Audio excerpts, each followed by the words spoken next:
Hello and welcome to the Dragon Den. I'm KingofDragons 5000 and today we have another action figure review. Today I'll be taking a look at the Four Horsemen Figura Obscura, the Frankenstein creature.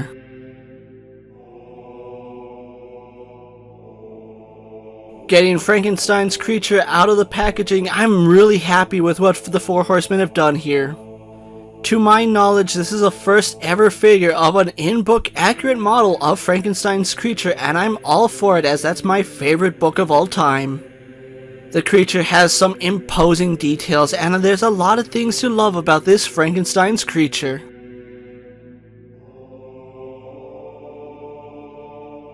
As far as his accessories goes, the Frankenstein creature does have 3 different head sculpts. He also has 2 pairs of hands as well as 2 pairs of feet, one with shoes on and one where he's barefoot. He also does come with soft goods pants which would look really good on the creature as well as his plastic half coat. For an alternate look, we do get linen wraps for the Frankenstein creature. Other accessories do include a Voltic stack, a Faraday wheel, some oil cans. There are several books for the Frankenstein creature. Some shackles for both his wrists and his ankles. 3 bell jars that you can put a severed head in, a skull, and a skeletal hand. We also do get a table to house a lot of the instruments. And finally, we do get the operating table, which has a lot of details as well as a hinge for mobility.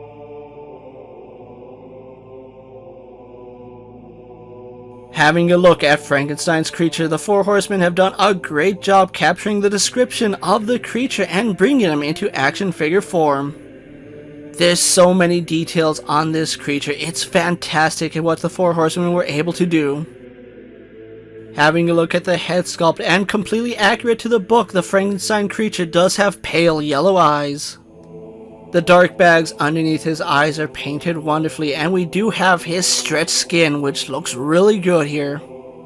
He also has this really grimacing expression where it's really hard to tell what emotions he's trying to convey. Quite possibly my favorite feature is the long black hair that the creature is sporting, which once again is completely accurate to his description from the book. Taking a look at the body of the Frankenstein creature, you can see all the stitch work that went into compiling this body. It's quite impressive the amount of detail that the Four Horsemen were able to put into the body, as the skin also has some impressive texture. Besides the amazing sculpt work that they were able to put into this figure, the paint job on his skin tone is fantastic. The darker colors seep into the crevices of his muscles, bringing out all that impressive detail. The musculature is quite impressive, and one detail I love is that there are parts of the body that aren't sewn, but you can still see them stitched together. The sculpted detail here on the Frankenstein creature's arms is well done, as the musculature is still very impressive. And the paint job carries over to his arms, where that dirty look is only accentuated here. And on each of his forearms we do have more sculpted detail, especially with those stitches that are done wonderfully and painted cleanly. Even at his hands we have these darkened nails which look really good in contrast to his yellow skin. Around the creature's waist you can see he does have a rope that's tied around his pants holding them up. Now the rope is sewn onto the pants, so it's not removable, but you can still tie it off in the front, and it's held together with some Velcro. The pants are just done in this black fabric, and they do a really good job of looking like worn and torn pants. Just like with the rest of his body, his legs carry over that impressive sculpted detail where we can see his musculature is done very well, and the texturing on his skin is quite impressive. We also do get that fantastic paint job that just brings out all that impressive detail, and as we get to his calves you can see some more stitch work. He does have on a pair of big black boots which look really good, and the leather texturing here is quite impressive. One thing I love about his shoes is they look like they're actually made of dried out leather.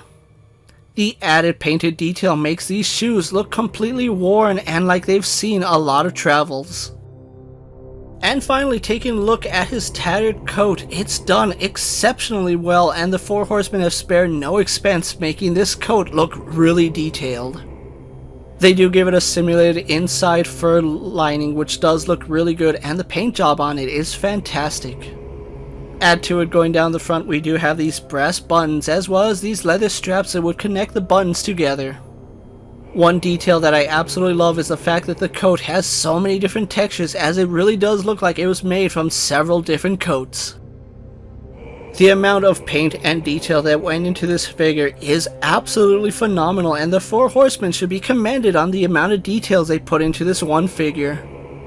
The fact that every part of his body has some type of paint and sculpt just shows how much care went into the Frankenstein creature.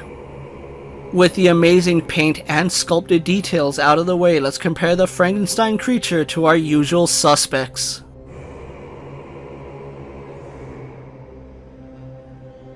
Even though the Figura Obscura line does scale a little bit taller than your standard 1/12 scale, it's really apparent that the Frankenstein creature is going to be much taller than your standard figure. Though he's not a 10-inch action figure, I still like the scale, as he's going to be much bigger than your average action figure. And at the time of release, he is actually the tallest Figura Obscura figure that we've gotten in the line. Starting with the creature's articulation, he does have a ball joint in the head and a hinge in the neck. Arms go out to the side and do a full 360. A hinge and swivel at his elbow. The creature is going to have your standard hinge and swivel at the wrist. The creature has a ball joint in his lower torso. His legs do kick forward, go back, out to the side, and have a thigh swivel. He will have a single bend at the knee, a rotation at the ankle, a hinge at the foot, and forward-facing pin for rocker ankle. Even though the Frankenstein creature isn't going to have as much articulation as a modern-day action figure, what we have here still works for the character. The creature still has some great articulation, and you can still get him in a lot of great poses, and the articulation is perfect for him. With everything said and done about the Figura Obscura Frankenstein's creature, let's get him posed for my final thoughts.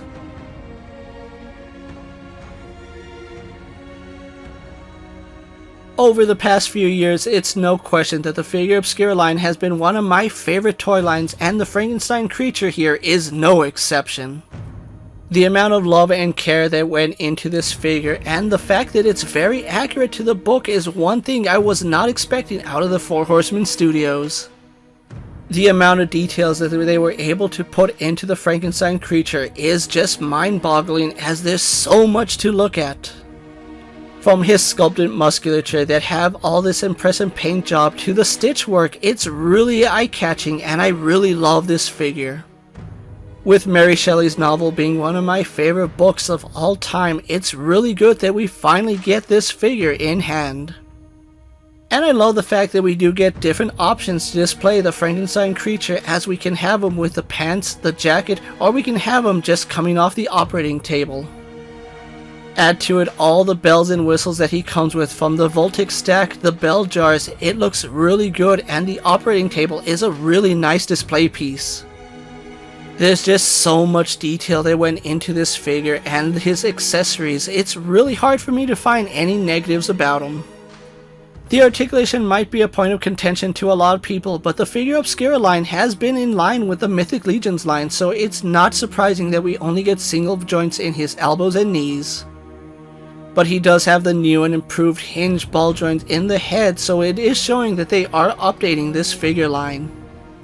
The one major drawback is that the Figura Obscura line is a very limited timed release, and if you're unable to pick up the figure at the first and second drop, it's really hard to get them at the regular price.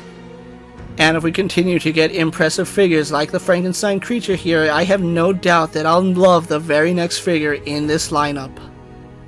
Thank you for taking the time and watching another video here on the Dragon Den. Before you go, don't forget to like this video, leave a comment, subscribe to my channel, and check out the rest of my Figura Obscura videos. If you're in a position to help out the Dragon Den, check out my Patreon where I have some exclusive content and early access videos. Check out my Instagram account for new and exciting action figure photos, videos, recent pickups, latest prints, and as always, ring that bell so you never miss another video. And until next time, my fellow Dragon Knights coming from the Dragon Den, I am King of Dragons 5000 reminding you to redesign, rebuild, and reclaim. I'll see you next time.